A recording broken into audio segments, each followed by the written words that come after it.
Stage zay moa dia nandalo izy dia niserana somary tapaka ny vaovao antsika milohany natapahany teo moa dia nomarihana nikasika ny mialy andrianina zay mpamorona tononkalo anisan'ny nalaina manokana izy tato anatin'ity vaovao ity nentina nanamarika ihany koa zany andro iraisam-pirenena ho an'ny tolokalo zany ho amin'ity faraika amby roapolo ny volana martsa ity eo amin'izay fankalazana ny andro iraisam-pirenena izay dia ho amin'ny rahampitso kosa faharoa amby roapolo ny volana martsa dia ny andro natokana ho an'ny rano zany any Vangaindrano no ankalazana izany eto Madagasikara fa tamin'ity andro androany ity kosa dia efa nanomboka ny azy ny tetsy amin'ny boriboritany fahatelo.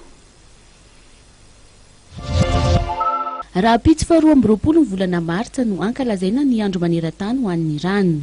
Isan'ny mankalaza izany isika eto Madagasikara no ny rano fototry ny aina, ny fahadiovana sy ny fidiovana ary ihany koa ny antoko ny fahasalamana. Ary ny fahasalamana no voalokarena. Any Vangaindrano no anatanterahana ny fankalazana ofisialy. Saingy ny olona tsirairay sy ny avy any fotony miainga eny amin'ny fokontany no tena mila ny rano. Ho an'ny ao amin'ny fokontany Akorondrano Andranomahery dia fanomezana rano maimaim-poana ho an'ireo mpanjifa sy ny mponina eny toerana no anamariana ny andro maneran-tany rahampitso raha toa ka sanday na ariary ny litatra isaky ny andavanandro.